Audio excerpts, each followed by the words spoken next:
Hey everybody, it's me, Dan Ulloa, host of the Heady Chronicle show here.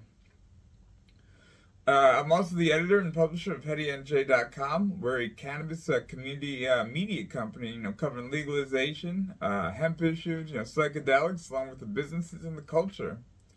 So we recently held a craft cannabis celebration and held a panel, and we want to show you guys that. It was really interesting hearing from the different perspectives. Some people were more on the growing side, some people more on the selling side of craft, which I thought was really interesting and wanted to include the different perspectives. We also had like an interesting discussion there, for example, about the nuances of it. They were all for a very strict definition of like what is craft and what isn't craft, which I thought was really interesting because I think it is something that is debated and something like a lot of people feel like very strongly about. But it can also be hard, like if you need to really spend like a lot of love and care to on these plants. It's really interesting in respect. Sometimes it can be costly and brings up the issue of like price, and that's been a big issue here in Jersey for a good while. So, I thought it was a good discussion. I thought you guys might like it. So, hope you enjoy. Right, here we are again, another Heady and J event. I'm so happy to be here. I'm so happy to see so many beautiful faces that show up today. Nice, great day that we have. Amazing panel right here. One of the heavy hitters. We got a lot of heavy hitters here right now, so we're gonna get a lot of gems to you guys. A lot of beautiful things happening in New Jersey. We want to keep it going here. We loved our craft cannabis, and we got some of the best right here on this panel. Heady, thank you for having us over here again. And let's do it. Hey everybody! Later. It's great to see everybody here. Welcome to our craft cannabis celebration. Give us one second.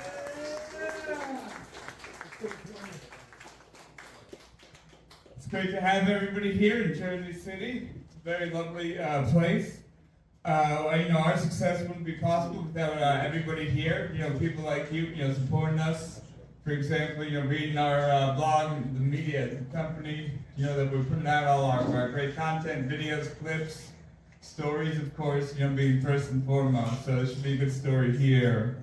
So we're always appreciative of that. Cannabis, of course, is one of the few things that can really bring people together. So it's always fun to celebrate that way. Oh, let's look at that. Excuse me.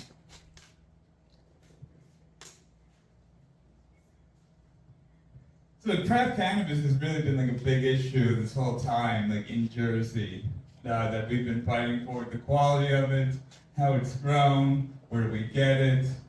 True craft cannabis, of course, was not legal for decades. Some say, of course, it's still not legal. But we're here for, a friendly debate, a friendly discussion of like what's going on with this. We've worked really hard about it, because I appreciate it. Heady and Jay appreciates that along with craft cannabis, a lot of innovation does come from like the underground legacy, growers and home growers, that like just have like a great passion for their plant, for their garden, that like that's their thing, that's their like big hobby that they love and love caring for it, almost like the way you care for like a pet.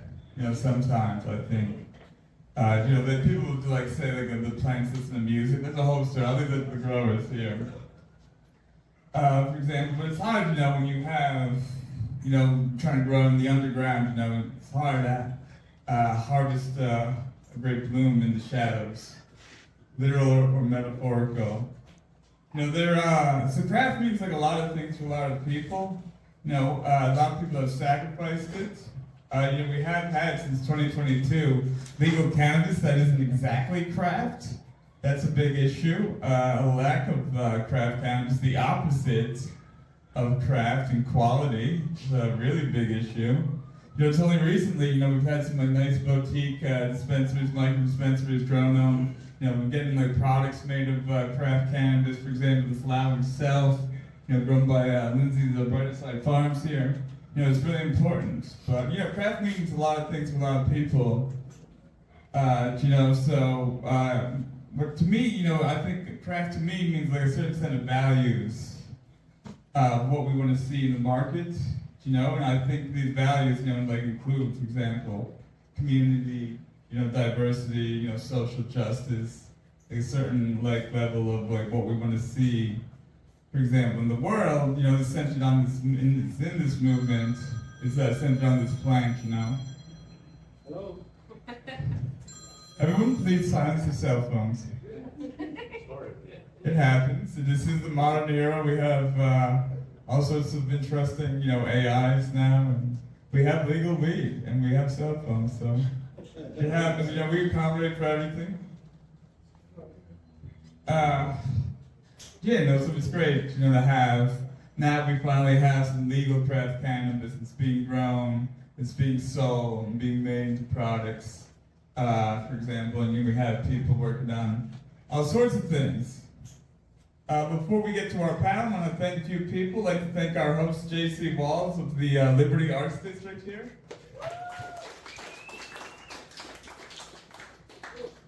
They're our hosts. We're also happy to feature Panda Farms. They're a great craft cannabis company.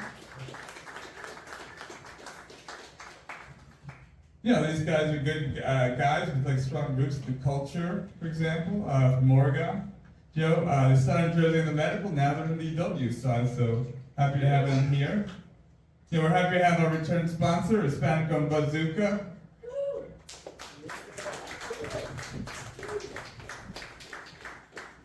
We got great guys there, Dispensary and Elizabeth, run by Father Son team for family business, for example, that way. We're also happy to have Tom, U.S. Payment Services.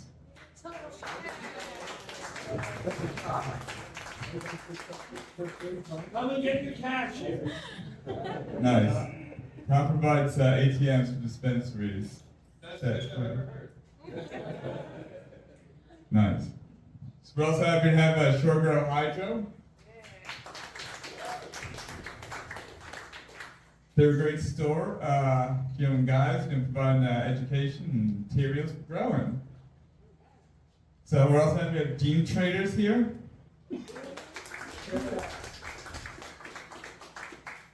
Gene Traders is an expo for hemp cultivators, interested in genetics, seed, and baby clone plants. I'll ask him all the questions about growing, whatnot, and creating your own craft. For example, that would be fun. We want to thank also our influencer, Dirty Dan. We got the gas squatch here, John Frank, working our dad bar. We got DJ Mike for good music. We also have Puerto Rico on the go, providing great food in the front room. Of course, I want to thank my MC, Mario Ramos, if I brought you. Hey! Great guy, helping us out. And of course, my new brand guy, Ryan, and my lovely fiance, Jody. Helping us rep and grow the brand here, at our great work. So, okay, let's get started with the panel. Guys, welcome. It's great to have you guys. Introduce yourself, tell us about yourself. Hello everyone. My name is Lupino. I created Gene Traders 9.5 years ago. The purpose ends up being to make sure that cultivators from the smallest grow to the biggest facility you've ever seen, make sure they have genetics, hemp genetics, and so on. So I run around the country talking to legislators, setting up, protests, boycotts, everything that I can possibly do to make sure that I support the craft grower. And I 100% believe the more friendlier the state when it comes to the homegrown and the craft grower, the better the state will always be. Some of the best states out there end up being the ones that have some of the greatest home grow. And that gives you a few things. That gives you now more experienced growers that can end up actually getting into the medical and the recreational side. And not just that too, but you're able to actually select more, experiment more, but the restriction limits all that, slows that down quite a bit. That's why I run around the country like a crazy person for the craft growers. Hi, everyone. My name is Lindsay Shaw. I'm the owner of Brighter Side Farms. We are a craft cultivation located in Pleasantville, and we focus on living soil, organic soil practices. Yeah, we're super passionate. We've been in the legal cannabis space since 2006 in Colorado, growing even longer than that. And yeah, we've been focusing on trying to cultivate the best possible cannabis we can, because we really do feel like over all these years, the biggest casualty in our industry has been the plant itself. And you know, having new technology come is great, and you get bigger yields and, you know, more money and all this different stuff, but the actual real artisanal craft of really representing what that cannabis plant should be per genetic is something that we really strive for and we're super passionate about. So I'm excited to be here. Hi everyone, my name is Dave Jefferson. I'm the CEO of the Leaf Joint. We're a Class 5 retailer located in the Jersey City market, Heights to be specific. And we actually do business with Brighter Side as well, one of the fire products on our menu. So our thing is just if you ever come into our establishment, it has a different look from the other retailers in the area. Not so much of the Appalachia store look. It's kind of like a place you probably, you know, I look like I should have, this place may have good weed. So, you know, there's those the aroma of incense in the air. You know, all the fragrances we have around, so it really gives that kind of the old school feel for those of us that came up in the 70s with the black lights and the, you know, it has more of that feel. So, yeah, so, you know, our goal is just to educate the consumer further. You'd be surprised in this industry that I've learned, because we're directly dealing with the customer. We're on the front line there. So we get to see the question, we get to hear the questions being asked. And what I've taken away from that is just a lot of uneducated people that purchase weed every day that just don't know what they're buying, right? So the idea for us is to train our bartenders, make sure that they're getting people what they need. You know, and I'm sure that works out great for the manufacturers as well, to get that information on what, you know, what the customer's looking for. You know, like we often struggle with not enough sativa, too much indica on your menu, you know, just trying to get the right variety of items on this. Really, that's what it is. What I've taken away from it is the customer should dictate your menu to really be successful in this business. And yeah, kind of take it from there. Hi, I'm Jess Marie. I'm the owner and CEO of Baked by the River Dispensary. We're in Lambertville, New Jersey, right across from New Hope, Pennsylvania. Been open for a year and a half. We're really proud to be a legacy legal dispensary, and work with a lot of folks who are also from the legacy market, and work with some incredible craft cultivators as well, including Brighter Side. We really curate our menu in a way where I don't sell weed that I would have smoked myself. And so we're proud to be able to work with our customer base and really highlight some of the best growers in the state right now. And it's awesome to be at this point in the regulated market where there's, like, we're expanding to see so many new craft cultivators coming, like all the craft cultivators we love, really like expanding and bringing new strains to market as well. It's at a point where it's hard to pick what I have on my shelf, what I'm going to get for myself. But we also, we're big advocates as well at my dispensary. We advocate for homegrown, we advocate for better accessibility in this market. We advocate for independent micro businesses, small businesses in the regulated industry, folks that made it from the legacy to legal market, the social equity businesses that are underrepresented. So it's something that, even though we have a regulated market, there are a lot of things that we want to see moving in better directions right now, and continue to be part of that conversation so that we can see the market that we want to have here in New Jersey, and also advocate for homegrown. Hi, everybody. My name is John Williams. I'm an attorney. I've been in practice for 30 years. That whole time I've practiced alcoholic beverage control, ABC law, which has helped me in cannabis. a lot of other different practice areas. But I've been doing cannabis as a specialization since 2017. All aspects, started with hemp, don't use cannabis, done some work even in industrial. So a lot of different license types, clients, mostly individuals and small businesses. And the East Coast is, as an attorney, I mean, it's nonstop fun. Obviously, you guys know because you're impacted by it.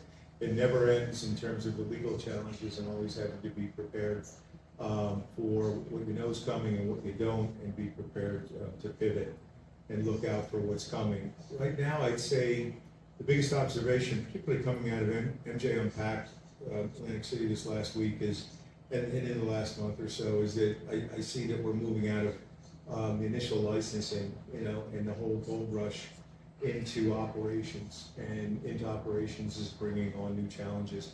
There's still new licensing, it's coming on board, seems like one municipality at a time.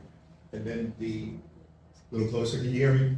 Okay, thank you. And then the other new emerging, well, obviously we're working out what's gonna happen with the intoxicating hemp derivatives in terms of product, and then cannabis beverages is certainly the big new emerging field. So, that's it. Thank you. So, the big question is, how do you define craft cannabis? Simple. The more attention you can give to your plant, the better it comes out. So if you see a gigantic room as far as the eye can see, and you don't see an army of individuals taking care of it, mint. It's that simple. The more attention you give to the plant, the better quality it comes out. So that's why, not bad, Mediocre. just could have been better, could have tasted better, could have looked better, you know? But there's nobody, it's a machine. I've seen trolleys, 2 million square feet indoor greenhouse, just trolley tracks spraying. Nobody out there. Also, too, the stuff you don't know what they're spraying, you don't want nobody out there.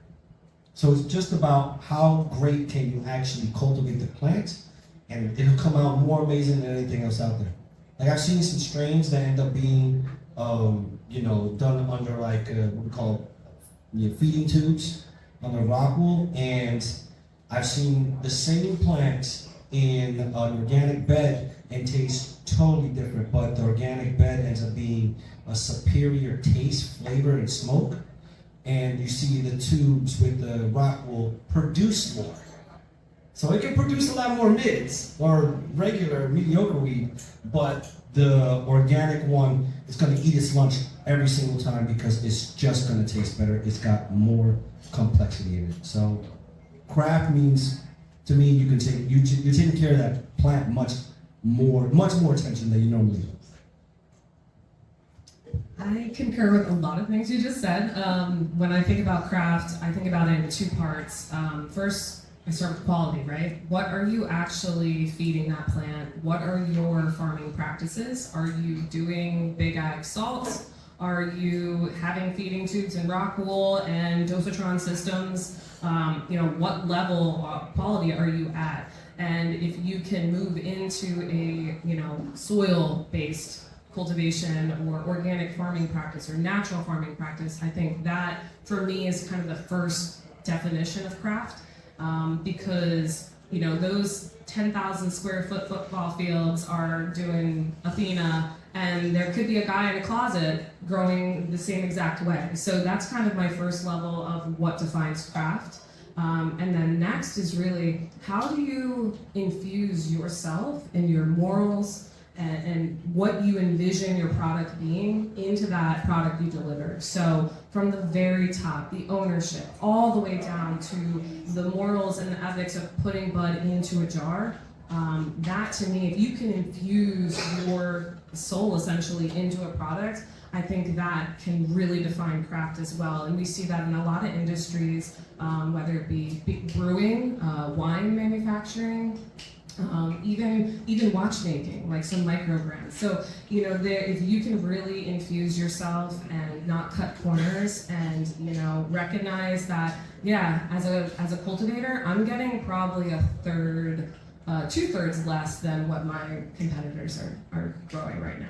But But I sell out, and we have a small cult following. So I mean, for me, that's what I care about. And I also believe that there's like a certain size you can potentially be, and I think you can't overextend yourself. So anyway, just from my perspective, really it starts with quality. What are the ingredients you're putting in, and then 2, are you a true representation of that brand, or is it getting lost in some investor pool? And at the end of the day, no one cares what's going in that jar, because that's my biggest nightmare. horrible. Talk a little louder, they can't hear it back here. Okay. Do you hear me now? All Yeah, right. Craft means to me, from taking things from the sales point of it, as long as, product, quality of product is very important. And like I said, the customer would tell you or lead you to what they like, right? And as a good dispensary, you got to really listen to that.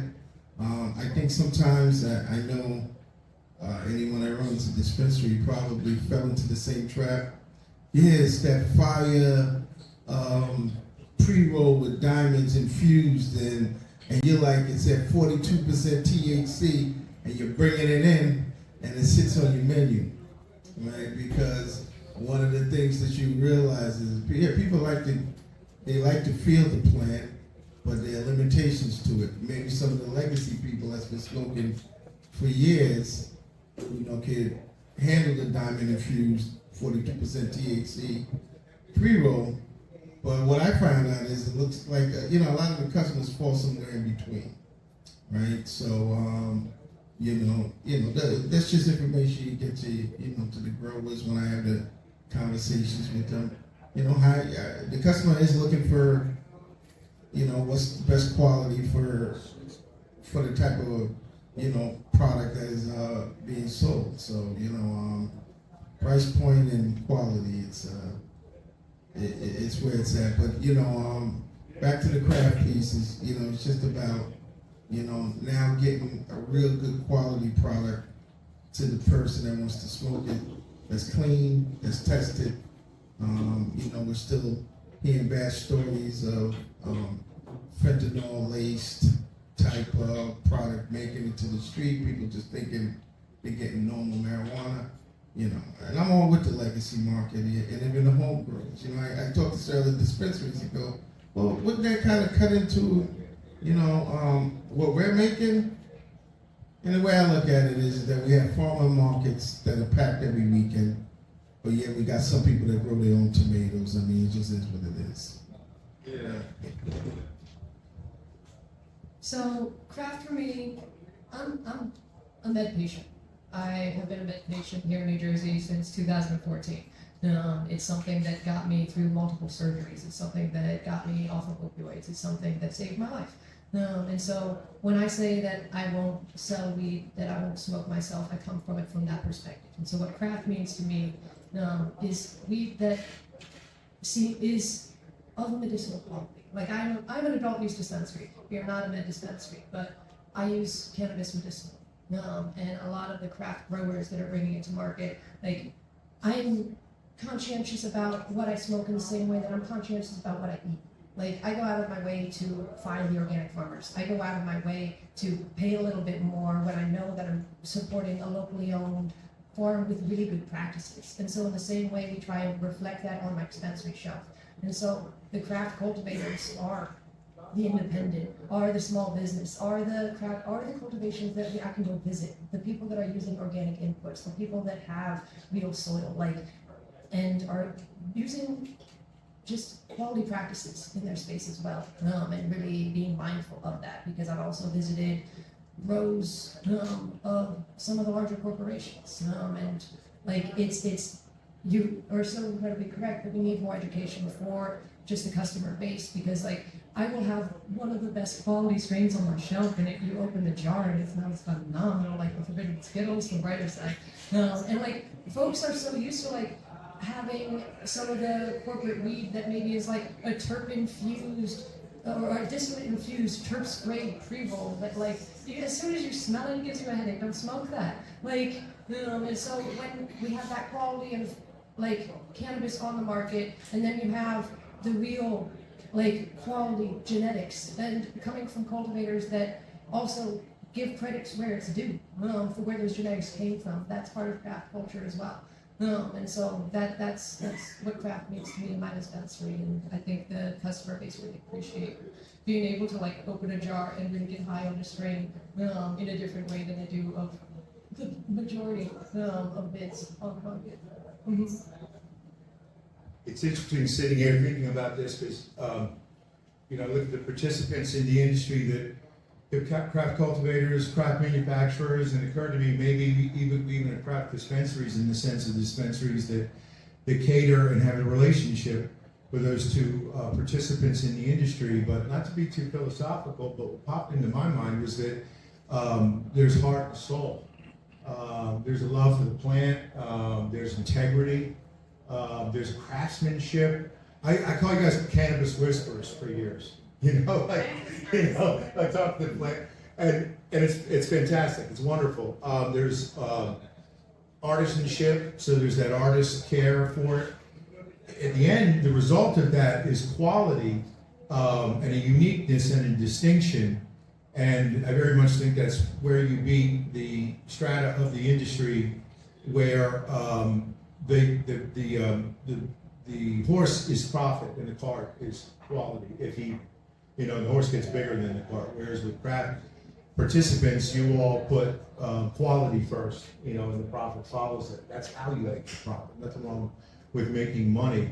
And I'd introduce too an observation. Dan and I have been talking about this topic for some years at different events, and particularly trying to organize the craft industry in some way for whatever purposes, communication or more.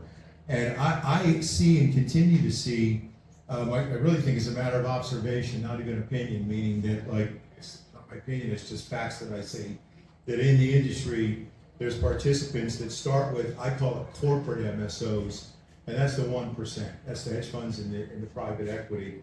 They'll never do craft. Everything they do is a race to the bottom, right? That's what they do. And we know what they're going to do. And this isn't meant to start anything or have any debate, but I think that if you're going to have realistic solutions, you have to be live in reality, right? So let's see them for what they are. There's our other strata that's MSO, which that's kind of hit or miss right now. You can have corporate mentality where we're getting people on point who have multi-state, licenses or whatever. I think that depends on, how they act and what they do in their trade practice. And then there's everyone else. I'm really interested in everyone else and then the level of MSO where there's still some heart and soul in it. Nice, thank you. We actually have a very similar definitions here from what I'm hearing. It's pretty agreed upon, the practices, which is interesting because of course there's probably people in the middle that say you're craft, not craft, whatever. But then the question is then what's not craft? That's what I'm curious about. What is not craft here? Oh, it's also simple. It's just the one that doesn't take care of the plant. Talking about the heart and soul, people forget many times that a cultivator is actually part of the environment. I'm not trying to use the Almighty's name like that, but you are turning off the sun. You are turning on, you're adding food to it. You're giving it water. You're giving it wind. You're deciding, I want to move you here. I want to move you there. I want to put you in rock wool. I want to put you in soil.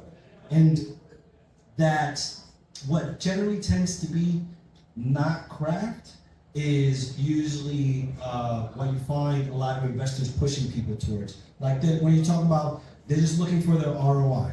That's it. And it's business is business, and that's fine, but don't try to be something you're not. And if you're just gonna pump out mids, fine. Everybody needs Budweiser, right? The Budweiser ends up being the #1 beer sell. Doesn't mean it's the best. It just means that they're selling the most of it. There's plenty of homebrew IPA, something like that, that end up being way better. But that's how you gotta see it as, don't be impressed by a massive facility. That's not impressive. Those plants need care. And that kind of symbiotic relationship Like you end up feeling from that plant. Like no, they've already done it, tested. Attached, what was the lie detector test onto plants, and then like saw symbols, and they like threatened the plant and saw the plant react. Like it's got like it feels our energy waves. So if the grower's a dickhead, well, maybe your plant's gonna taste bad. It can happen. And a lot of times they got no kind of love, no kind of attention. I mean, what is that? That's just, it's hollow. And it gives you, in my opinion, an empty high. When I think about what's not craft, I have to kind of come from my perspective as a cultivator. And, when I see a lot of people just Betty Crocker it, where they're just following an ingredient, and it's not their fault, they're getting direction from the top. But I find that when people are following recipes and they don't know the why, they can't look at a room and go, you know what, this needs potassium, or I need more calcium magnesium. They can't actually read a plant, they're just following a script. I tend to find that those cultivations are really not craft. And, as far as size goes, if you're using a sorting machine to put your bud into a Mylar bag, I mean, that's like the first line of defense, right? Like, if you're in a Mylar bag, I really have no respect for you. I'm really sorry. I don't mean to, ruffle any feathers, but, that's just the truth. Did you hear about what they found? Did you hear what they found about the Mylar bags, the shiny inside of it? Some of that shiny stuff inside the Mylar bags is actually rubbing off on the bud. And the way they're able to find this out, they put one in the microwave and you start seeing sparks. No. Just to let everybody know. And the more terps on the weed, the more metal comes off. That is disturbing. Science! It's crazy to me, but it's just one of those things. And you bring up the investor side of things. The reason why I feel like, one, our industry took a huge hit of old school OG growers. They got chased out, they got bought out, they got burnt out, and we've operated for the last 10 years with this weird knowledge pool. And for me, we don't have a lot of those experienced growers anymore. And people are just getting their feet wet, getting into cultivations, and they don't know any better. And from an investor standpoint, they want something they can rinse and repeat. Looks like this just died.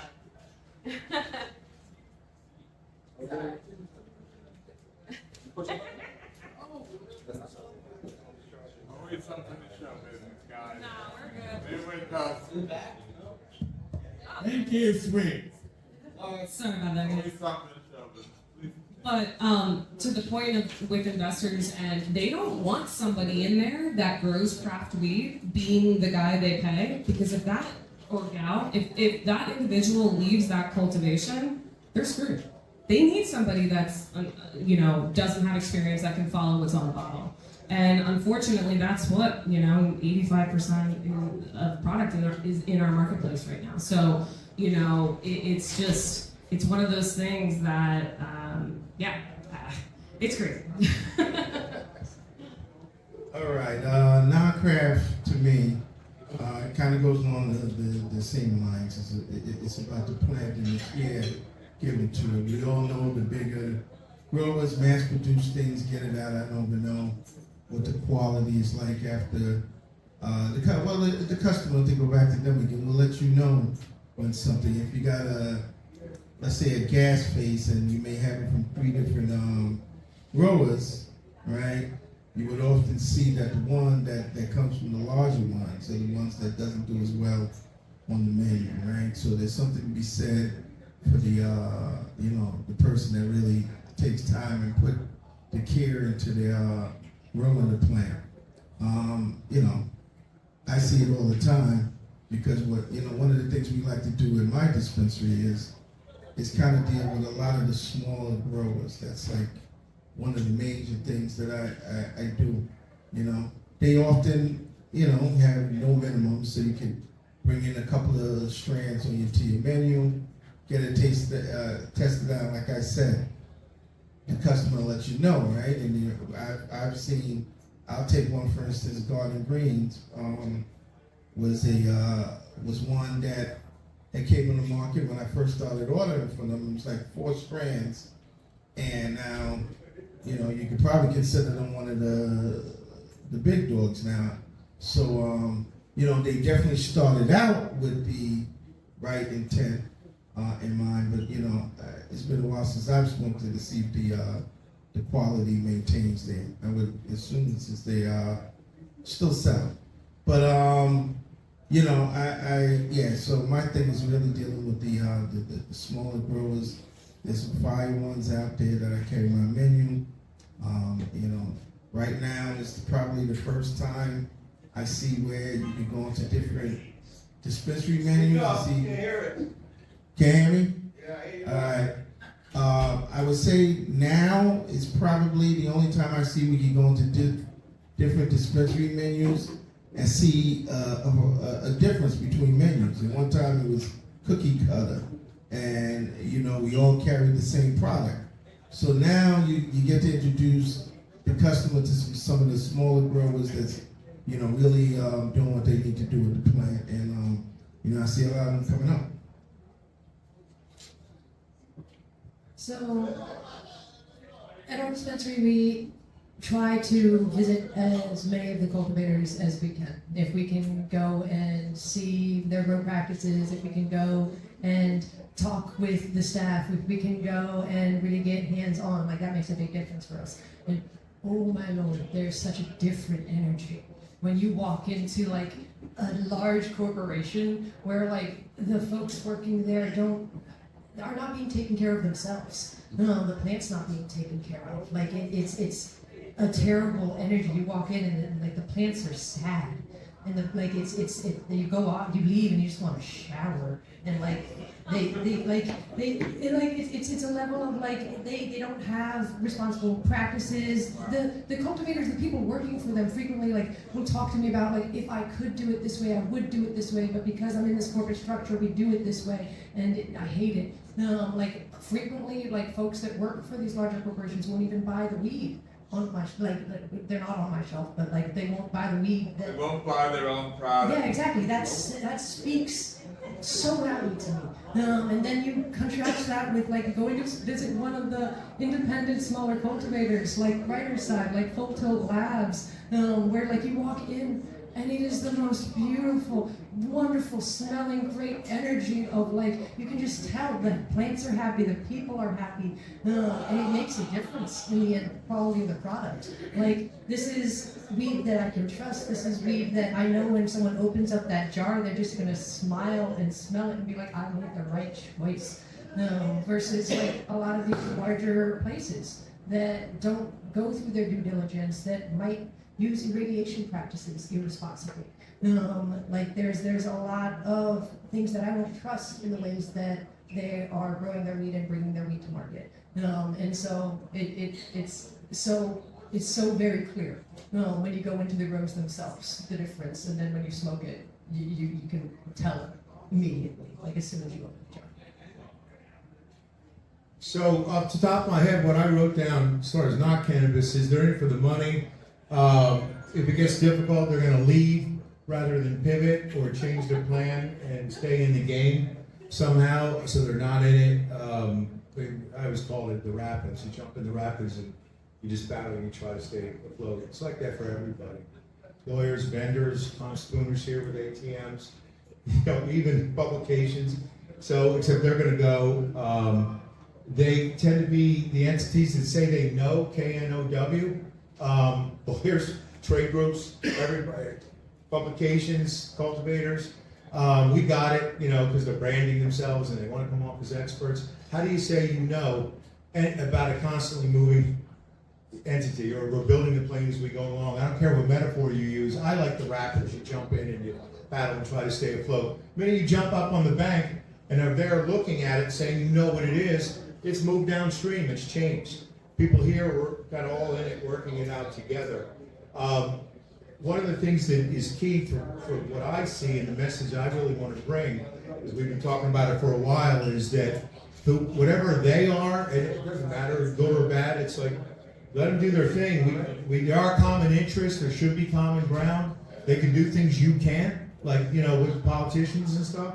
But There's definitely different interests, goals, needs, trade practices, strategy, and tactics. I could go on and on between what you all have here with that heart and soul, the goals that you have at many levels, personally, professionally, and what the non-craft cannabis is. I think it's extremely important to recognize that, not with even any judgment or passion or like emotion or debating, with just cold hard reality. Because if you want realistic solutions, you've got to look realistically at the situation.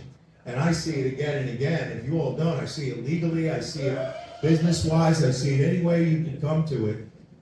So my message is that you all should be organizing in some way so you have a unified voice, so you're keeping the culture, so you're there with, it's funny, I'm going to finish up, but I don't want to go on for too long. I tried to abstract my thinking some here, but I was thinking about how that idea of constantly learning and going to all the events and not saying, I know and I'm at this event and we're the trusted leaders. It's like, how do you say that about something that's like ongoing? But more importantly, it's almost like an extension of the concepts of diversity, equity, and inclusion. Not for purposes of the participants in the industry, but to have a healthy industry, you have to have a diversity of viewpoint. You have to let the weirdos be chiming in. They cut off.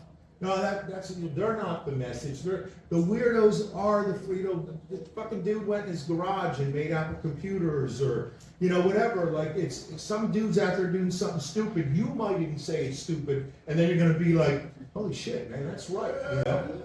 Equity would just be allowing that. It's a creative endeavor. The minute we start choking off that creativity, it's not going to be a healthy industry. And you should be inclusive for different viewpoints and all that. I literally was down in Heady City trying to get this even to the people there who are plugged into Trenton and all that, even at the point of saying, like, look, put aside that you got your fucking hands in it, and don't you want to make money? And you make money by having a healthy industry, and that includes openness, whatever. You get that diversity, equity, inclusion. The words kind of managed. You guys are always going to be the ones doing that, okay? The industry is going to get killed by all that big money, including their own. You follow? That's what I'm trying to get out there. You're going to cut off your nose to spite your face, and it's all going to be McWeed. They call it the race to the bottom. I didn't make that up, but that's what that whole late-stage capitalism thing ends in. Whatever. I don't even got to be angry about it. We know where it ends, so how do you keep it from happening? And then most importantly, how do you position yourself where you make a living in it too? Right, there's a lot of good points about the nature of having like a craft industry, for example. Yeah, like a business in the rapids, yes, it's the best metaphor. Thank you. You speak to me. But then like you keep going at it and then like you work in the rapids and then it's sort of fun sometimes to like play in rapids, and it is what people do on vacation. So it's interesting here, we're not really having like a lot of like wildly divergent viewpoints. I think we have like a lot of the same ideas here on like what is craft and what is not craft. Versus people like somewhere in the middle like alleging to be craft. So, but then that's the catch then, we have this legal craft cannabis now, and sometimes it's not very affordable according to some people and like some consumers. This is really difficult now because then what are we saying is craft? Are we saying this is like a fine wine? Are we saying this is like a fine, other stuff? For example, it's a big issue. So is craft cannabis high-end cannabis? Is it possible for it to be affordable? Of course. It just ends up being, first off, state regulations, state taxes. I don't know if you guys heard, California's raised it to 19%. I think New Jersey is hinting at raising it 6 times more. $240 a pound starting in June, probably.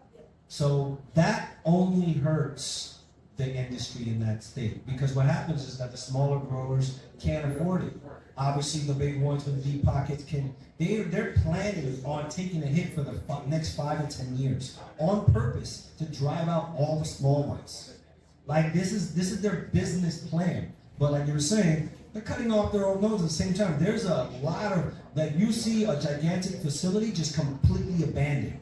They're doing it every time a state gets a little bit too old. They just dump the whole thing. You have gigantic facilities empty in Colorado, in California, in Massachusetts, like massive, massive places. And they just continue to move on. And something that they do heavily ends up being is influencing regulation. So they're the only ones playing, but still to race to the bottom. They have they think that this is something that you can very easily assembly line push out.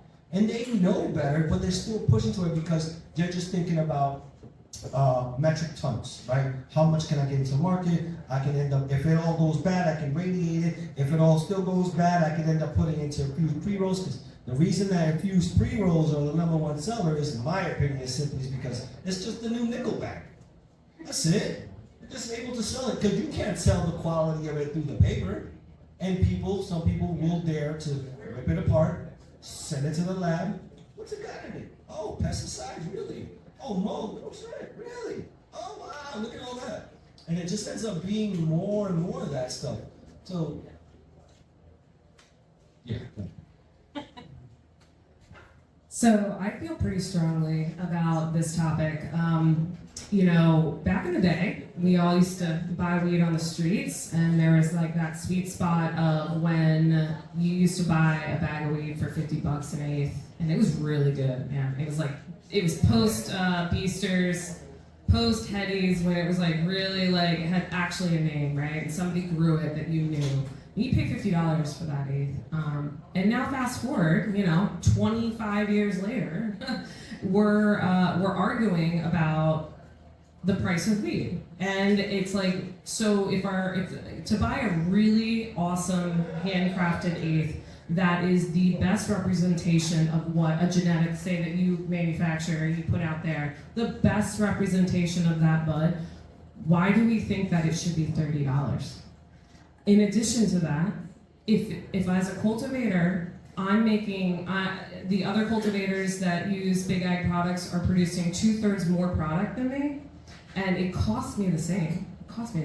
I pay the same electricity rate that Curaleaf does. It costs a lot of money. And especially today, with global tariffs. The cannabis market is absolutely being impacted right now by the tariffs because all of our packaging comes from China.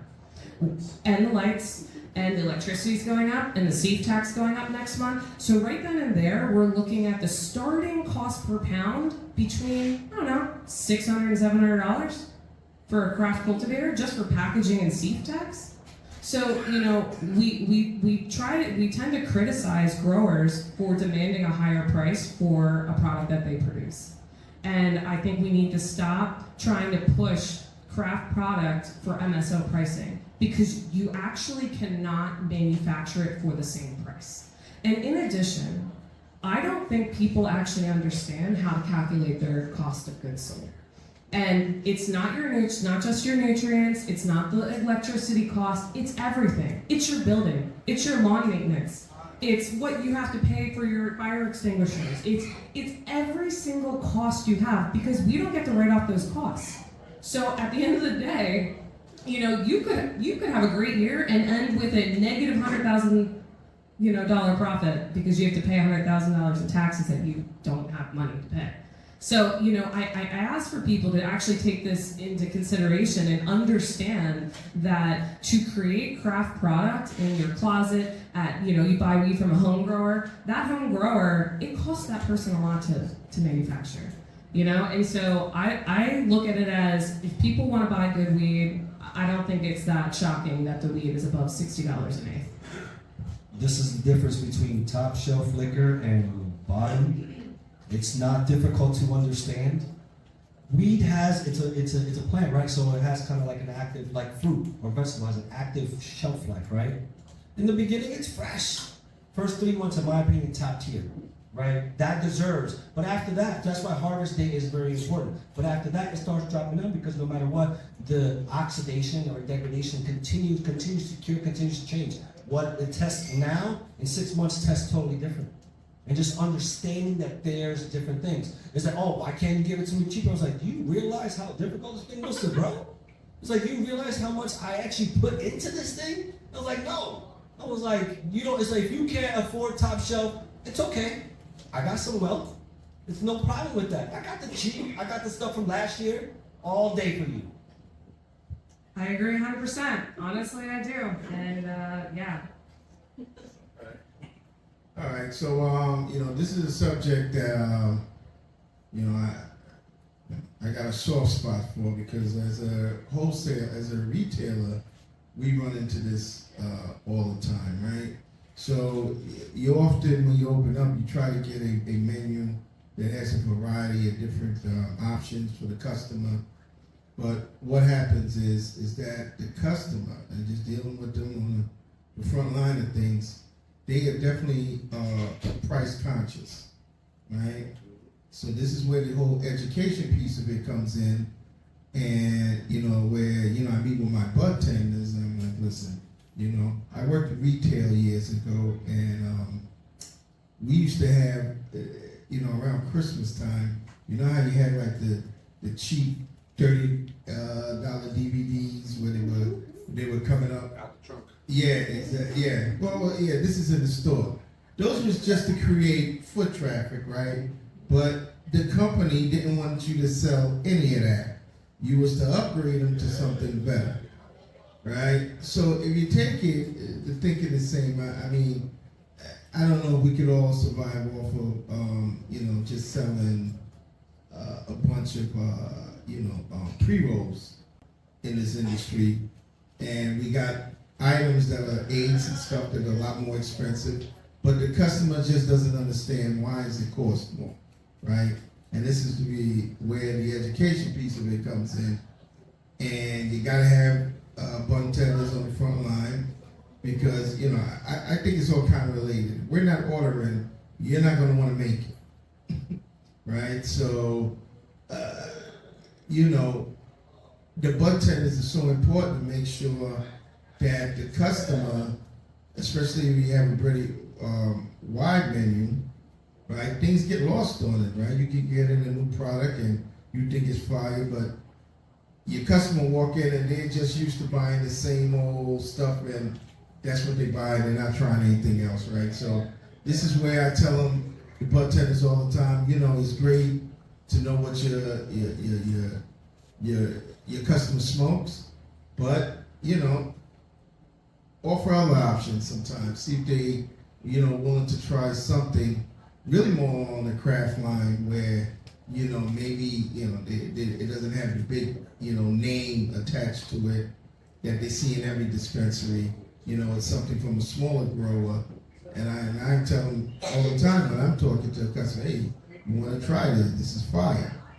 And you'll be surprised how many of them, by trying it one time, now becomes a customer, you know, a new customer for that small grower. So it falls back to education, and, you know, once we continue to make sure we got an educated customer out there that understands, you know, the difference in pricing and why, to take your point, why is this a top tier item? Well, what's behind that, as opposed to we just got a $60 price tag on the eggs? So I just wanted to add something that you said from the point of sale perspective, and I'll ask both of you guys this question. When it comes to, you know, organic bud, I find that the actual longevity of the high itself, so the actual quality of the high that you are taking in, lasts much longer. And I do believe, you know, people that choose to buy craft, they might buy a jar and it lasts them, you know, a week and a half, versus buying an eighth from another company and they blow through it in, you know, 48 hours. Do you see that from a retail perspective with your clients, and have they given you that feedback? Because that's where I've been able to really drive home, like, the value add when you're selling organic type of products in your store. Yeah, so yeah, we see a lot of that where the customers are coming back to this product, one, because it doesn't give them the longevity in the high, and so, you know, they're back the next day for something, especially if they, you know, it's over the weekend. So yeah, I guess essentially it's selling more eights, but you know, it comes back to the education piece again. If the customer is just not aware that there are these craft products out there that are, you know, even better than the, you know, the you know, I don't want to mention their names, but some of these products that you know, that are a little bit more well known, yeah, right.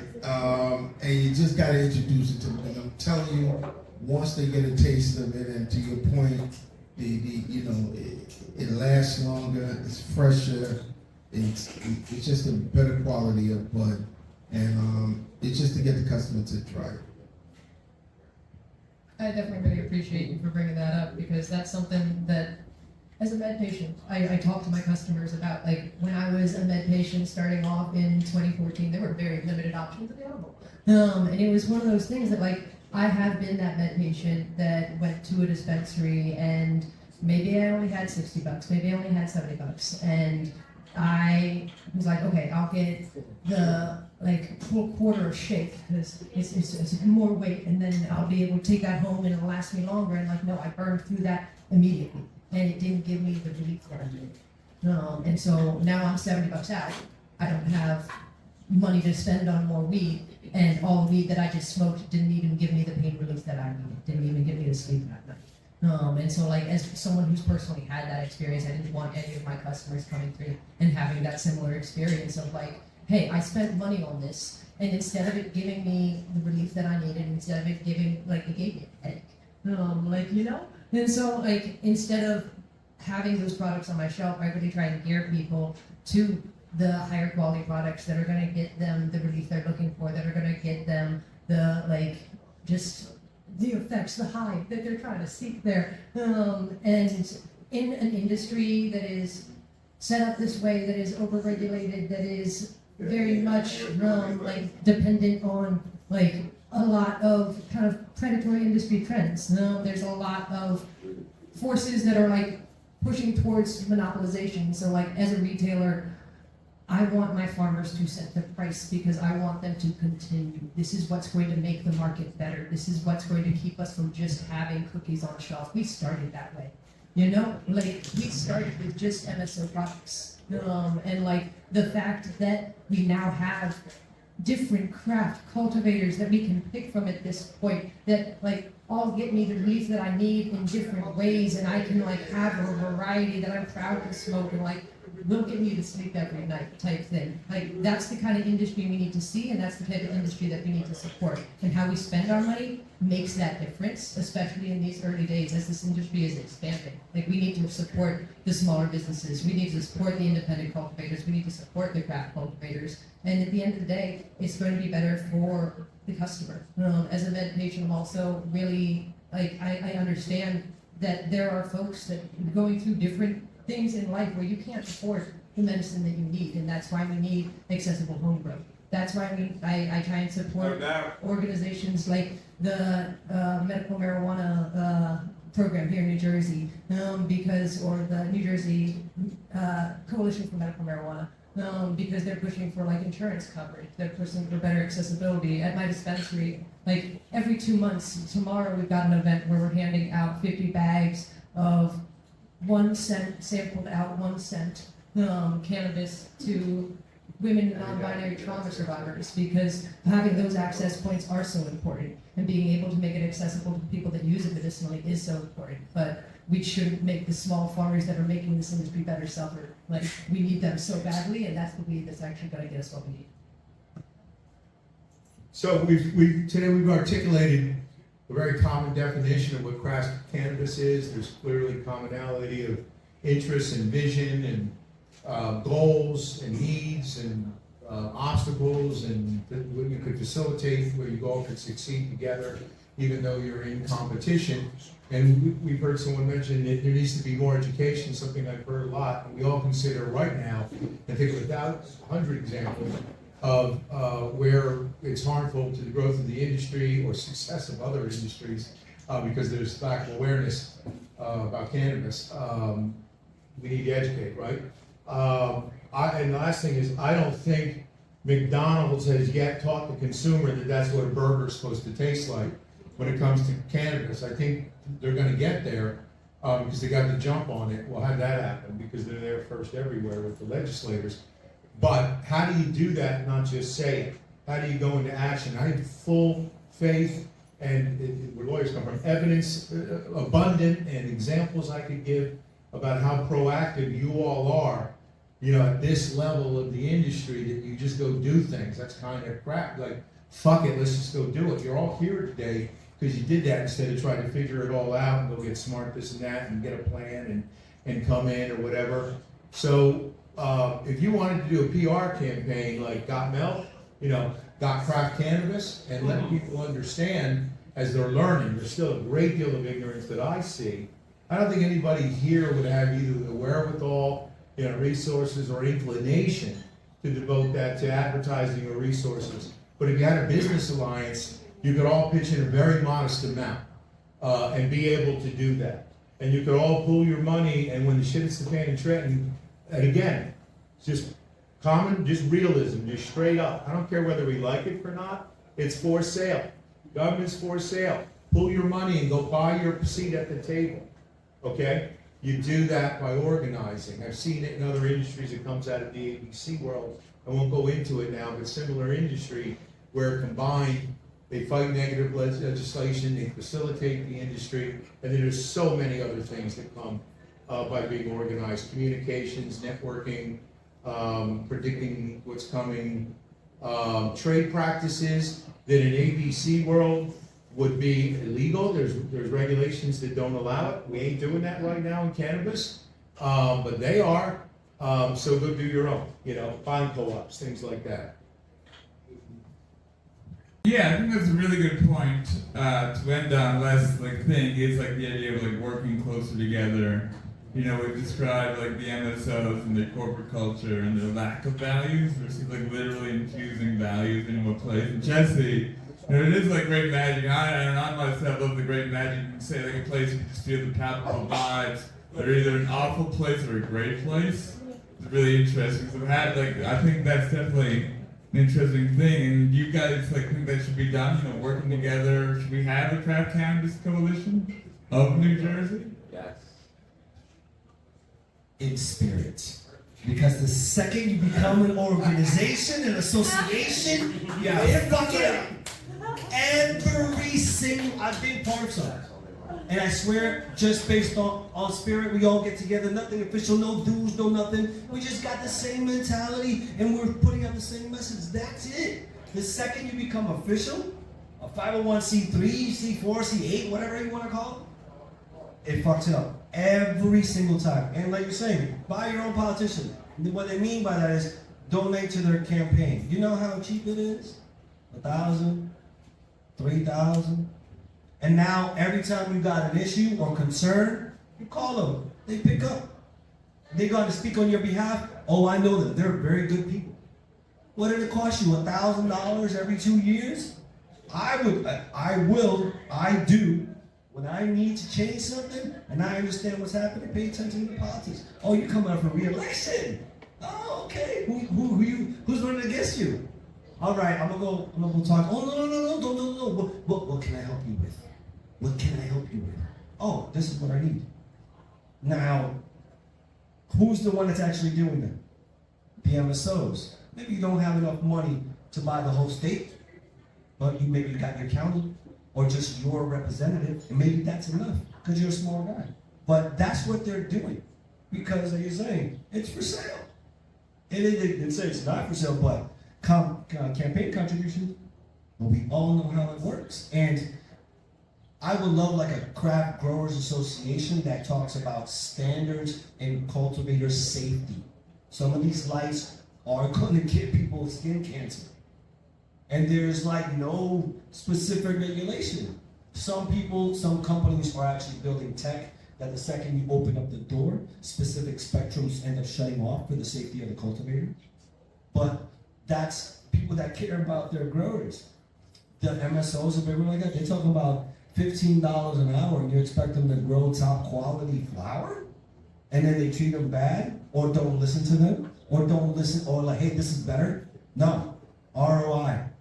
This program, we need that 5.5 per year, period. I don't care. Do your job or I'll find somebody else that does. And that's what usually happens. Is it possible?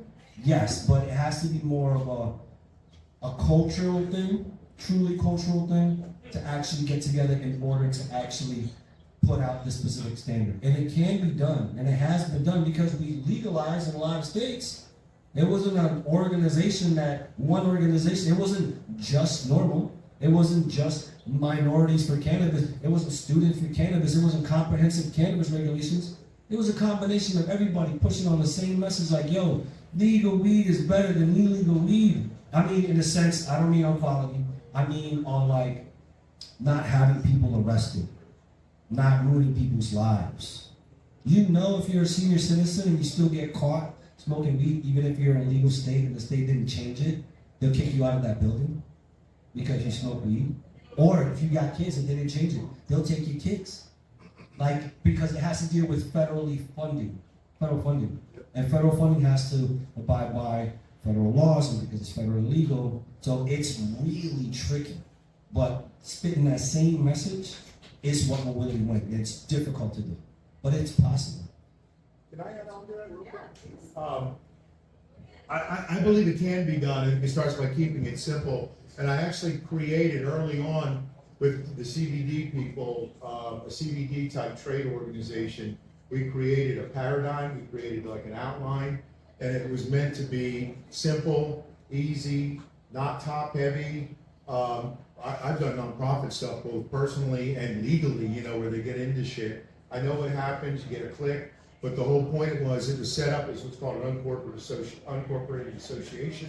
You're not even doing 501 anything. It's like the soccer league in the town. That allows you legally to open a bank account. But without getting into details, the idea was it was structured simply. It was run by you all. The leadership is you all.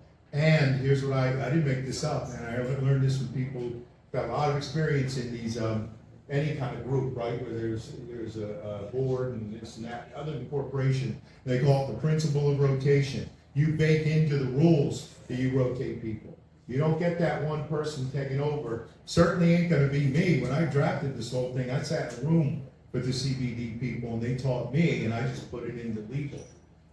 It's a structure where you can organize, but you don't have it become too top heavy, co-opted by anybody, one personality, one bit of money, whatever, you know. And one last thing I was thinking about too, about being organized, you also can define right now what craft cannabis is to the market. Then they know what they're coming to buy. They don't know. We know the term. How about if you're out there defining what it is for them, and then they know to go ask for it? You set the metrics. You got the chance right now.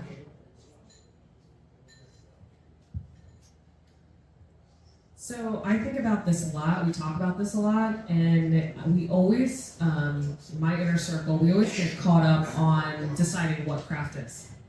And what someone does and what someone doesn't do, and how do we set those metrics? You know, like for example, if someone is growing in a closet, like does size matter? Is that a metric on craft? You know, and so if someone's in a closet growing with really bad cultivation practices, does that make them craft?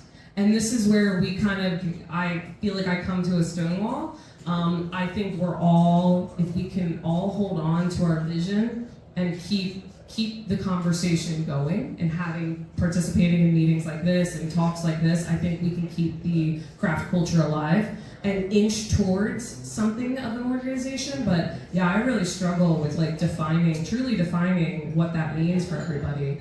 But on a final note for me, the best way I can describe craft in general is with all the facets of the industry. You have the black market, you're buying the maybe frozen, maybe unfrozen pizza out of the back trunk of the car. And then you go into the supermarket and you buy the frozen pizza, which is commercial, or you can go down the street to the pizzeria that's importing Roma tomatoes from Italy and has this fabulous mozzarella cheese, and you know. So that's my easiest analogy for craft. I just wanted to share that point of view. Yeah. I'm another supporter of it. I think it could work. As long as, obviously we gotta have like-minded people getting together. As long as there's a representation in the organization from every facet of the process, from the seed to the customer.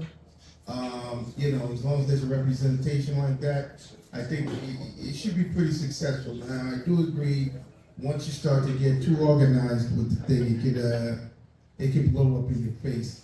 But we actually had a small little coalition of dispensaries that got together in Jersey City specifically because we just felt that the city wasn't following certain rules when it came to approving these licenses on the city level and where they could be placed. So we formed a little coalition and we were able to get a lot of these bills tabled because they made some mistakes and then they wanted to rewrite their wrong by passing another bill that overrode the last bill, and you know, we were going to make sure that that didn't happen. And actually, it was pretty successful.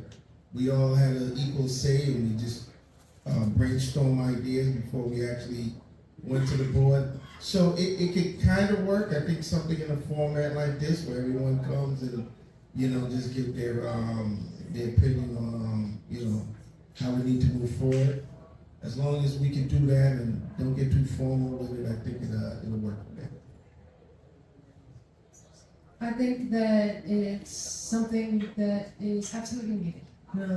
It's something that I would want to be a part of and support in a big way. It is incredibly hard to do it in a way that's going to actually stay to the reason that it was formed and not get corrupt by money and not get corrupt by bad players within it, because that inevitably happens the vast majority of the time, and it's very hard to set the standards of who is part of the craft cannabis group, because everyone will want to pay top dollar to be part of that, and so having like-minded people come together, and the reason that I say that it's necessary is because my dispensary went through an issue recently where we really leaned on the collective cannabis community in this state and had a lot of people from cultivators, manufacturers, other dispensaries, people that were going through consumption lounges from all over the state reach out to the regulators on the behalf of my dispensary, and we were able to get the conversation point moving forward in a way that brought us to the table. And as a small independent business that doesn't have the money for a lobbyist, can donate to certain campaigns, but I can't compete with the lobbying forces of the bigger businesses. Having multiple voices come together, show up with 80 comments to their CRC meeting, show up with to the public comment section. Recently, it made a difference for my dispensary. And that's something I'm so incredibly grateful to the cannabis industry throughout the state and the folks that came through. And I feel that's because, just to be clear, that's because of you. That's why they did it. That's the branding, that's the respect that they have for you is why they came to bat for you. I really appreciate you saying that. And it's something that I feel like I would 100% come to bat for the other folk in this industry as well, who I know that are doing it right. And I feel like we definitely need this sort of thing. There's definitely many other lawyers we've discussed, but craft cannabis would be great to help because definitely, David is craft, Lindsay can be craft, we don't necessarily need a grower centric, we need everybody in it. And it was definitely a great conversation, but I think it's near the end. I want to thank you guys very much, Lou, Lindsay.